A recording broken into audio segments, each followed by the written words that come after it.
What's up guys, and welcome back to another episode of Career Mode. This is episode number 32. We're starting today's episode off on the back of our big win over FC Midtjylland in the Europa League. Just 1 point needed now to qualify for the knockout stages in our first year in Europe. Returning to matters in the Premier League and going away to St James's Park for a big game here against Newcastle United. Because our last Premier League game was the humbling 4-1 loss at home to Liverpool. And this season our problem has been evident. We can beat the teams outside of the top 6, but every time we face the top 6 team this season, we've either lost or got a draw in the case of our game at home to Manchester City. So, as we sit in 8th place right now, 4 wins in our opening 10 games. We know if we can't beat the big 6, these are the games we have to win to have any chance of staying in a Europa League spot for next season. So starting the game off outside of the European place as well. If we are going to get there, this guy needs to stay fit. Yep, our top scorer last season and our top scorer this season. 9 goals in 11 games for the shocker, Ivan Toney, as we take the lead early at St James's. He scores against his former team. You know, last season, he scored against Brentford, he scored against Peterborough in the Cup, and he scored against Newcastle as well. This guy lives to play against his former teams because he scored against Newcastle. You know, last weekend he scored against Newcastle. That penalty, of course, at St James's. But this guy just always seems to score against his former team when I do a career mode and he's in my team. He scored the opening 2 goals of the game as we went 2 goals up early, and in the first half an hour, I mean, we ran the show and he ran the show. 29 minutes in, Rodri Brown takes on Ben Godfrey down the left, beats him, rolls it across. Tony takes his time and drills it in to the far corner. A 30-minute hat-trick for the shocker Ivan Toney, as he now has 11 goals in as many games to start the season off. And, you know, a lot of people ask me, you know, similar questions about my career mode saves over the years and say, what's the best career mode save you've done? What's your favourite career mode save? You know, who's the best player you've ever had? Who's the favourite player you've had? And so on and so forth. And I always say, like, I can't really answer that question because, well, first of all, because it's subjective. But secondly, because, I mean, you ask me on a different day, I'll give you a different answer. You know, some days I'll be very nostalgic for the old, you know, saving Bray. You know, there are some days where I'll be, you know, thinking and reminiscing fondly about my West Bromwich Albion, PSG and Arsenal save. You know, you ask about my heroes and I'll say, well, one day it's just got to be the alpha male, Jason. You know, one day it's got to be the shocker. One day it's got to be the OG, Felipe Marcano. But I think that if you just go off stats here, you just go off raw stats, I don't think I've ever had a striker like this. What? Where's he gone? Talking of heroes, icons, cult figures, you've heard of the man with no legs, Scott Triggs. Well, Ivan Toney's so good he can disappear into thin air. The invisible man, Ivan Toney. I've been calling him Shocker all these years, and he pulled out his best Houdini trick until last. The Shocker disappears on the pitch.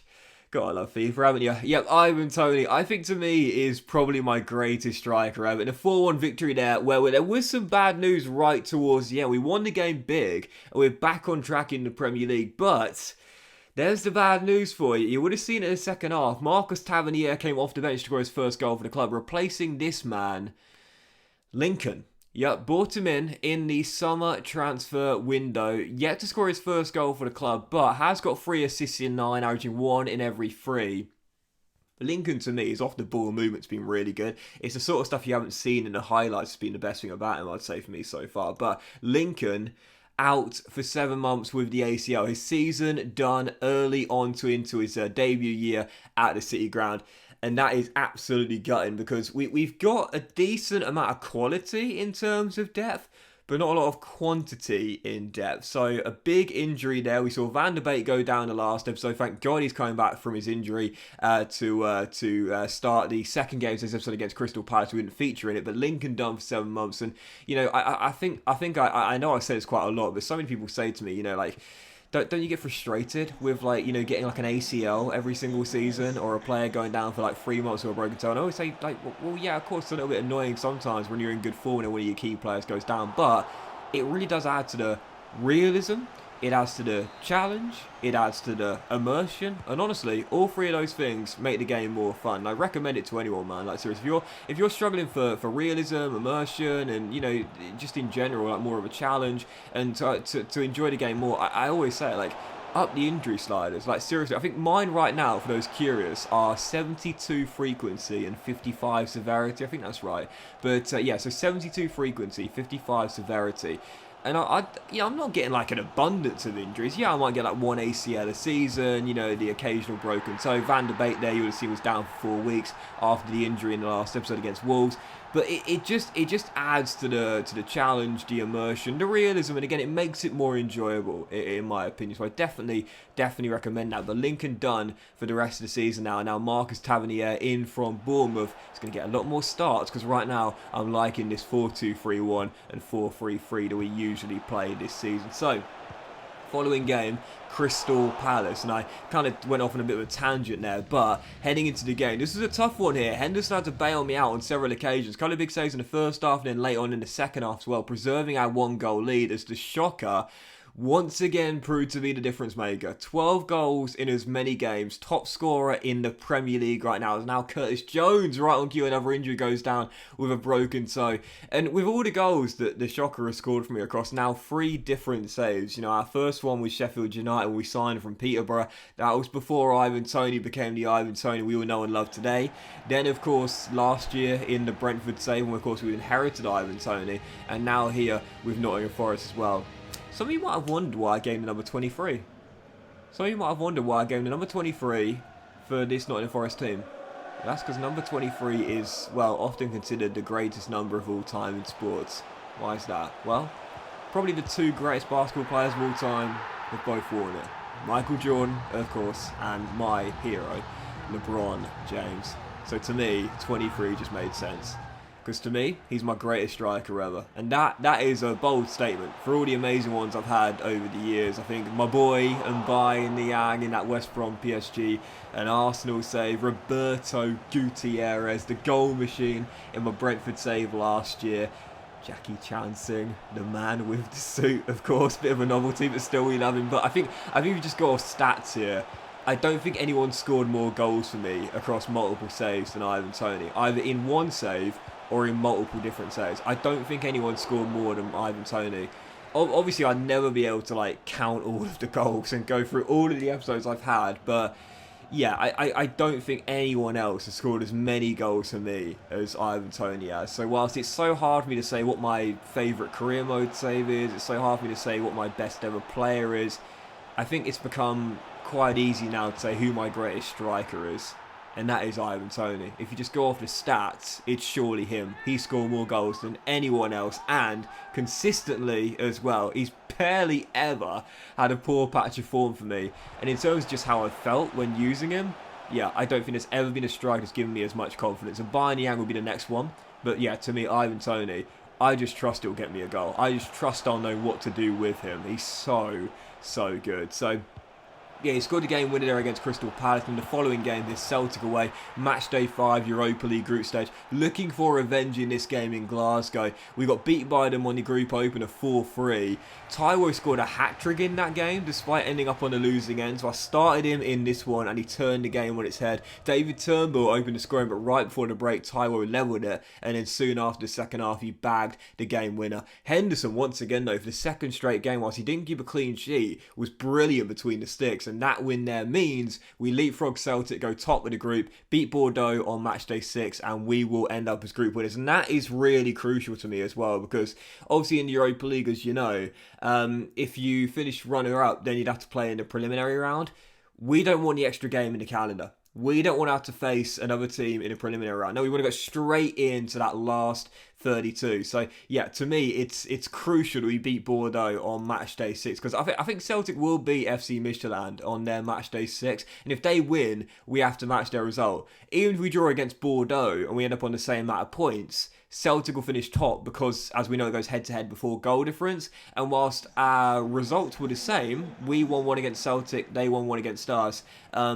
Even though the goal difference was 1 in both games, Celtic won the game against us 4-3 in the group opener, and we won that 2-1. So because their win was, whilst not bigger, had more goals in it, they will finish top of the group if we finish level on points. So it's crucial to me we beat Bordeaux on match day 6 to avoid that preliminary round fixture. So, following game, penultimate one of today's episode, Everton away, Goodison Park, and the man continues to dominate. Another goal for the Shocker, 15 minutes in, 13 in as many games.